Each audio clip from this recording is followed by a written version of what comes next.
Buenos días, doctora. Vamos a continuar entonces con nuestros temas.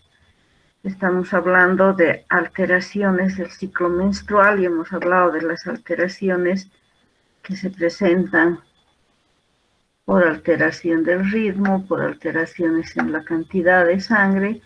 Y ahora vamos a hablar de otra patología muy importante, como es la amenorrea, que todos ustedes ya saben prácticamente qué es la amenorrea. Entonces definimos a la amenorrea como la ausencia de la menstruación y que en este caso se va a prolongar por más de 90 días, es decir, esa paciente va a perder su periodo y después de los 90 días no le viene por un lapso que a veces puede ser incluso años. También decimos amenorrea cuando la paciente no tiene su periodo menstrual por 3 ciclos consecutivos, enero, febrero, marzo, ¿no? También nos referimos a que la amenorrea no es una enfermedad, sino más bien es un síntoma que acompaña a diversas enfermedades. La amenorrea en algunos casos puede ser fisiológica y en otros casos puede ser patológica, o sea, representar un síntoma en determinada enfermedad.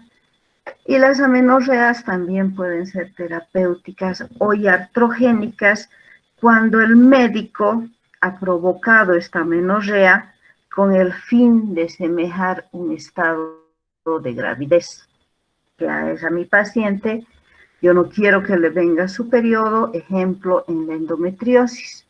Ustedes saben que en la endometriosis el principal síntoma es el dolor y la hipermenorrea. Entonces las pacientes se quejan de esta patología y nosotros hacemos terapéuticamente, administramos medicamentos para interrumpir la menstruación. Quiero que me den un ejemplo o dos ejemplos de amenorreas fisiológicas. ¿En qué estados normalmente se suprime la menstruación? En el embarazo, doctor. ¿Está bien? ¿En qué más?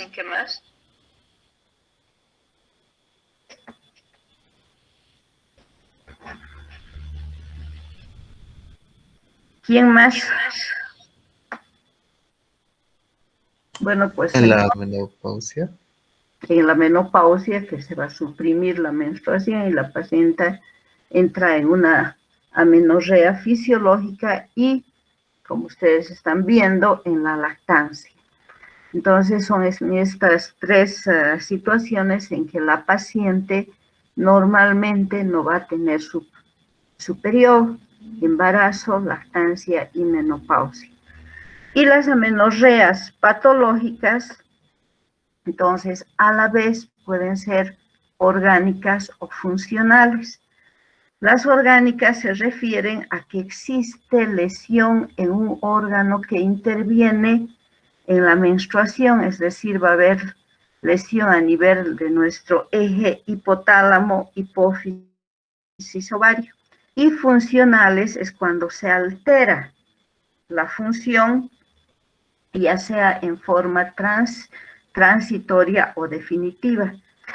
En la orgánica, entonces, lesión a nivel de ese órgano y funcionales generalmente se refieren a alteraciones hormonales. Clasificamos a las amenorreas de acuerdo al tiempo de su aparición y hablamos de las amenorreas primarias y secundarias. Las amenorreas primarias es cuando la paciente no ha tenido su menstruación hasta cierta edad que nosotros consideramos normal. En este caso hablamos de amenorrea primaria cuando mi paciente no tiene su periodo menstrual hasta los 16 años de edad. Y amenorrea secundaria cuando esa paciente que normalmente tenía su periodo por alguna causa ha perdido su periodo. En este caso tenemos, como habíamos mencionado, las causas orgánicas, donde puede existir lesión a nivel del eje hipotálamo o hipófisis, ovarios, puede haber la presencia de tumores a cualquier nivel, etc.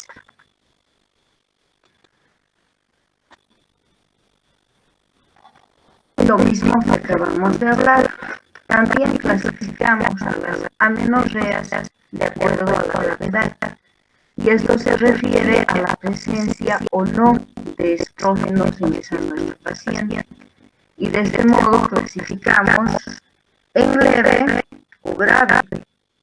Leve se caracteriza porque la paciente tiene, los ovarios están produciendo la suficiente cantidad de estrógenos, pero lo que aquí se produce es una alteración en el ciclo folicular, en el ciclo ovárico, donde existe una maduración folicular incompleta. Esa nuestra paciente no va a ovular, por lo tanto tiene ciclos monofásicos. Al no ovular, no va a haber el ciclo, la fase lútea o progestacional. En estas mujeres que tienen estrógenos circulantes, las funciones tróficas y somáticas son normales. ¿A qué nos referimos cuando hablamos de tróficas y somáticas normales? A que mi paciente tiene todas las características sexuales secundarias normales, va a tener buen desarrollo de las mamas, la presencia de vello púbico, etcétera, ¿no? Entonces son normales. El segundo grado ya se caracteriza porque no existe la presencia de estrógenos circulantes. Entonces, ¿qué va a pasar en estas pacientes? Las funciones tróficas, somática y generativa no están presentes, son niñas que tienen, o son jóvenes, digamos, que tienen cuerpo de niña, no han desarrollado las características sexuales secundarias, los órganos genitales están atróficos. Entonces se dice que en esta segunda fase o la grave, los ovarios pueden producir una escasa cantidad de estrógenos, pero no lo suficiente para producir la amenorrea o la menstruación y que nuestra paciente tenga las funciones normales. En este caso, existe una atrofia del aparato genital femenino. Ustedes han debido escuchar, no se ha podido embarazar porque tiene un útero infantil, entonces ese útero no ha desarrollado lo suficiente, al igual que los otros órganos del aparato genital femenino. Y seguimos con la clasificación de las amenorreas. Y clasificamos en el 2006 la Federación Internacional de Ginecología Obstetricia clasificó las amenorreas según los niveles de las gonadotrofinas a nivel de la hipófisis y clasificó en tres grupos muy importantes: las amenorreas hipogonadotróficas, normogonadotróficas y las hipergonadotróficas. ¿Quién me dice, según este concepto, este subtítulo, este título, a qué se referirá hipogonadotróficas?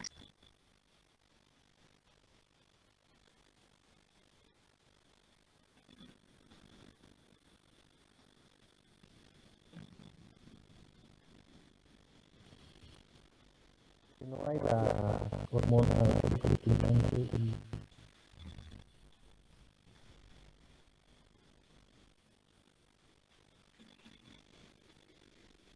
en la hipogonadotrófica, la formación o la producción del folículo estimulante de la luteinizana y los estrógenos está disminuida. Apaguen los micrófonos. En la normogonadotrófica, hipodisminución, normal producción. Entonces las hormonas en la normogonadotrófica, el folículo estimulante, el luteinizante y y los estrógenos van a ser normales, y en las hipergonadotróficas existe una mayor secreción de estas hormonas que van a alterar también la normal producción, el normal funcionamiento, tanto del eje como de los ovarios, y va a repercutir sobre el útero, y por lo tanto nuestra paciente no va a tener su periodo normal. En las normogonadotróficas van a decir, pero si es normal la producción de las hormonas, más que la paciente no tiene menstruación, porque si bien está normal la producción, la falla se presenta a nivel del útero. En las hipogonadotróficas, en que existe la producción disminuida, la alteración se produce a nivel del eje hipotálamo, hipófisis, ovario, y la mayor secreción de las hormonas, entonces la falla va a estar a nivel del ovario. Este ovario ha perdido su respuesta, su capacidad de respuesta, y se va a producir la amenorrea. Y de acuerdo al órgano afectado, que es lo que vamos a hacer mayor hincapié, entonces nosotros tendremos amenorreas a nivel del hipotálamo, a nivel de la hipófisis, a nivel de los ovarios, a nivel amenorreas a nivel del útero, y las extragonadales, que órganos hacen que nuestra paciente no tenga periodos menstruales, cuando existe alteración a nivel de la tiroides o a nivel de las cápsulas suprarrenales. Como ven, las causas de amenorrea son diferentes. Esas alteraciones se presentan en cualquier lugar del órgano genital femenino, ¿no? Las hipotalámicas, las amenorreas orgánicas, pueden ser orgánicas o pueden ser funcionales. Entre las amenorreas orgánicas, vamos a ver cuando la lesión generalmente se presenta a nivel del núcleo arcuato. Sabemos que el núcleo arcuato va a favorecer en la producción, en la liberación de los factores liberadores de gonadotrofina. Por lo tanto, al existir una lesión a nivel del núcleo arcuato, se va a alterar la secreción pulsátil, y por lo tanto nuestra paciente va a tener un hipogonadismo hipogonadotrófico. ¿Qué quiere decir eso? Que las hormonas de la hipófisis van a estar disminuidas y sus genitales, tanto internos como externos, no van a desarrollar completamente. En estas amenorreas de causa orgánica tenemos alteraciones que se producen a nivel congénito, y tenemos 3 síndromes muy importantes, que son el síndrome de Kallmann, denominado también síndrome olfatorio, el síndrome de Prader y el síndrome de Laurence. El síndrome de Kallmann es el que generalmente se va a ver más que los otros síndromes, y se caracteriza, bueno, ya hemos dicho que es congénita, porque la paciente no va a presentar periodos menstruales, nunca ha tenido periodos menstruales, y se debe a una hipoplasia o ausencia de los bulbos olfatorios. Esta paciente va a tener hiposmia o anosmia. ¿Qué es la hiposmia, chicos?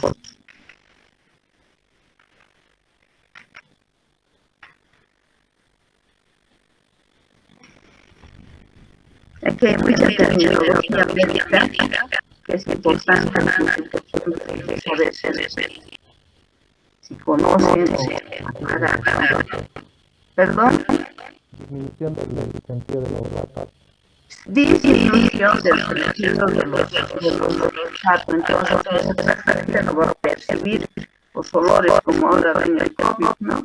Y la anosmia Es la pérdida total del sentido del olfato. la disminución, entonces, o la pérdida. Entonces, por esto se caracteriza el síndrome de Kallmann, y estos pacientes, aparte de esa alteración, al haber una alteración a nivel del hipotálamo, hemos mencionado que el lugar 4 va a alterar los factores de liberación de las gonadotrofinas, entonces el desarrollo mamario es escaso o ausente. Estas niñas que ya se encuentran en la edad de la adolescencia no han desarrollado estas mamas. Lo mismo va a suceder con el útero, ovario, etcétera, que pueden haber crecido algo, pero que no han desarrollado completamente. En estas pacientes que tienen el síndrome de Kallmann, que tienen alteración en la producción de hormonas, nosotros podremos ver la presencia tanto del vello axilar como del pubiano, porque estas pacientes, gracias a las cápsulas suprarrenales, van a producir los andrógenos.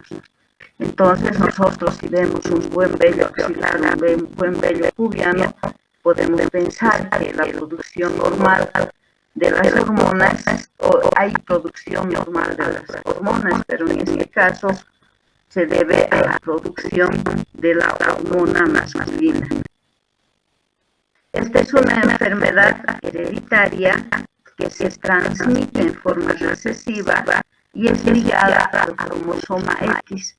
Por lo tanto, las alteraciones tanto orgánicas como funcionales las podemos observar tanto en el hombre como en la mujer. ¿Cómo vamos a diagnosticar a estas pacientes?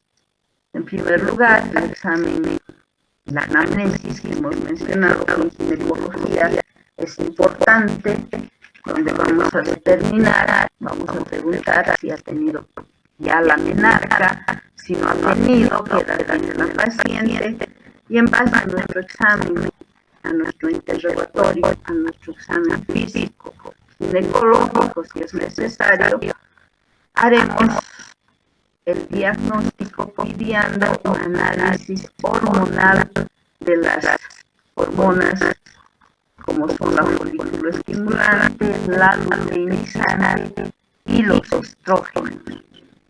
En esta paciente que tiene pérdida del olfato o disminución, haremos una evaluación y, como hemos visto que es una alteración congénita, entonces haremos el test genético respectivo. Una vez determinado, una vez llegado a un diagnóstico, entonces, ¿qué debemos hacer? Debemos inducir el desarrollo de los genitales en las pacientes púberes y vamos a administrar los estrógenos. Los estrógenos hemos mencionado con las características sexuales secundarias y podemos utilizar el valerianato de estradiol, 5 miligramos por día, los estrógenos conjugados 0,15 miligramos por día, incrementando la dosis cada 4 a 6 meses, uno para favorecer el desarrollo de los genitales y posteriormente la adición de la menstruación. Hemos dicho que la menorrea primaria son pacientes que hasta los 16 años no han tenido su periodo. Entonces vamos a esperar hasta esa edad para recién empezar el tratamiento hormonal. Antes no se aconseja. El otro síndrome es el síndrome de Laurence, que se caracteriza también por esta alteración que se presenta a nivel del hipotálamo, que la paciente va a tener igual un desarrollo escaso de los genitales y una producción de las hormonas disminuida. Entonces, esa paciente tiene un hipogonadismo hipogonadotrófico. Estos tres síndromes se caracterizan por lo mismo. Estas pacientes, aparte de las alteraciones, son de talla pequeña, tienen retardo mental, retinitis pigmentaria que posteriormente les puede llevar a la ceguera, polisindactilia y obesidad. ¿Qué será la polisindactilia, chicos?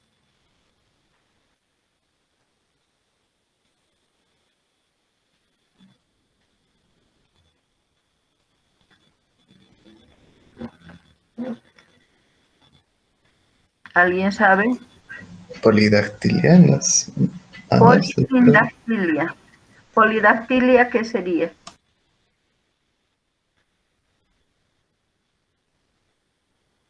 Más dedos en la mano. En este caso, mi paciente tiene dedos normales. No he podido ver otras imágenes, por eso que solamente les muestro estas. Y ustedes ven aquí, los dedos de la mano están unidos. En este caso, solo tenemos en un dedo y no tiene aumento de los dedos de la mano. Pero en otro caso podemos observar 6 dedos y todos los dedos de la mano unidos. Entonces, a eso se refiere la polisindactilia. Y el síndrome de Babinski, que son pacientes que se caracterizan porque van a presentar una obesidad, pero la grasa acumulada generalmente se presenta a nivel de la cintura pélvica, a nivel del abdomen y a nivel de las piernas. Estas pacientes también tienen una estatura baja, tienen la facies en cara de luna llena y presentan una disminución de las hormonas. Entonces, el primer síntoma característico de todas estas pacientes es la amenorrea primaria, porque son alteraciones congénitas que se transmiten en forma recesiva ligada al cromosoma X. El tratamiento siempre en estas alteraciones va a ser la administración de los estrógenos, como ya habíamos mencionado antes. Seguimos con las amenorreas secundarias de origen hipotalámico. Y tenemos las orgánicas, donde se va a producir la alteración del hipotálamo por diferentes causas. Ya pueden ser traumatismos a este nivel, la presencia de tumores, como puede ser el meningioma, el glioma o el craneofaringioma, o lesiones vasculares que nos van a ir a alterar sobre todo el núcleo arcuato, que es el encargado de producir la liberación de nuestras hormonas, del factor liberador de las hormonas. Y las funcionales, entonces, hemos mencionado que este órgano va a estar alterado en su función. En este caso, va a estar alterada la secreción de las hormonas liberadoras de gonadotrofinas. ¿Y qué factores nos pueden llevar a que nuestra paciente, que ya tenía sus periodos menstruales, es una amenorrea secundaria, pierda esta menstruación por el lapso de más de 90 días? Existen diferentes causas, como ustedes ven, que puede ser por la pérdida de peso, ejercicio intenso. Entonces también tenemos la amenorrea de pérdida de peso, la amenorrea por ejercicio físico intenso, la amenorrea nerviosa, etc. ¿Por qué se caracteriza la amenorrea por pérdida de peso?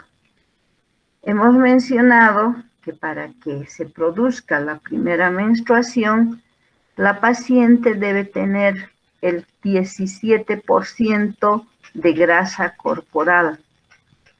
Y para mantener la menstruación, debe tener un 22% de su grasa funcional. En estas pacientes que han perdido más del 22% de esa grasa, después de haber tenido sus periodos menstruales, se va a perder la menstruación y esta pérdida masiva de la grasa nos va a producir un bloqueo en la secreción pulsátil de los factores liberadores de gonadotrofina. Estas pacientes entonces van a tener un descenso en la producción de la folículo estimulante y la luteinizante, y la mujer que tenía todas las características normales va a volver a un estado prepuberal. Seguramente ya se están mareando. Marea un poquito las amenorreas y las causas que producen, ¿no? La amenorrea por ejercicio intenso. Sucede lo mismo. Generalmente en estas pacientes que hacen ejercicio intenso, la pérdida de peso oscila entre 10 a 15% y nos lleva a una pérdida de la grasa corporal del 30%. Para mantener, hemos dicho que necesitamos un 22%, entonces acá ya han perdido excesivamente la grasa corporal, se va a inhibir la liberación de los, o diré la liberación, sí, de los factores liberadores de gonadotrofinas, y se va a producir un incremento en la secreción de la prolactina. Existe un incremento de producción en la prolactina, entonces se va a producir una disminución en las gonadotrofinas. Es como si nuestra paciente estuviera dando de lactar. La psicógena, la amenorrea de causa psicógena, tiene como fundamento el estrés al que está sometida la paciente. La paciente que tenía sus periodos normales, por causas de estrés, ya sea por pérdida de un paciente, por pérdida del trabajo o cualquier acción que le lleve a que nuestra paciente esté estresada, va a cursar con cuadros de amenorrea debido a la liberación de sustancias denominadas betoendorfinas, que van a producir también la disminución en los factores liberadores de gonadotrofinas. Esta disminución siempre nos va a llevar a una disminución en la producción de la hormona luteinizante, y en este caso se produce un aumento, y donde existe una alteración también en la función ovárica. Al existir una alteración en la función ovárica, las hormonas esteroideas van a estar disminuidas en su función. La amenorrea nerviosa se dice que también se asocia a una paciente nerviosa, va a tener la pérdida del peso. Y esta pérdida de peso, el estrés emocional, al igual que las anteriores patologías, nos van a llevar a una disminución en la producción de las hormonas gonadotróficas, la secreción de las hormonas, en este caso del estrógeno, están disminuidas, y estas pacientes tienden a la disminución del calcio. Estas pacientes cursan con cuadros de osteopenia u osteoporosis. El tratamiento de estas patologías, de estas amenorreas secundarias de causa funcional, como hemos visto que la principal causa es el estrés, entonces requieren una psicoterapia. El tratamiento psicológico es bastante importante en estas pacientes para que vuelva a su periodo normal. En pacientes que han perdido demasiado peso, a veces se necesita la alimentación parenteral. Estas patologías vamos a ver en las pacientes caquéticas, vamos a ver en las pacientes que cursan con esos cuadros de bulimia, en que comen y eliminan todo, entonces la pérdida del peso ha sido masiva. Estas son las principales causas, tanto orgánicas como funcionales, de origen congénito o secundario, por alteración del hipotálamo. ¿Alguna pregunta que tengan hasta ahí? ¿Quieren que sigamos avanzando o dejamos para la siguiente clase? Para la siguiente, doctora. Para la siguiente, doctora. Porque ya se van a confundir, ¿no? Sí. Ya, entonces para la siguiente clase hablamos de alteraciones a nivel de la hipófisis, del ovario, del útero, hasta donde alcancemos. Es un tema bastante amplio que siempre nos lleva 2 o 3 clases. Bueno, chicos, si entonces no tienen ninguna pregunta, nosotros nos vemos la siguiente semana. El trabajo, algunos me pedían que no sé por qué siempre esperan el último día para enviar sus trabajos. Voy a dar una opción, voy a habilitar hasta el viernes, por si acaso, ¿ya? Para aquellos que no han mandado, que quieren aumentar su nota de práctica. Y en base a, cuando ya se termine ese plazo, entonces vamos a ver qué grupo quiere presentar el embarazo y COVID. Listo, chicos, nos vemos. Que tengan buen día. Hasta luego, doctora. Chao, chicos.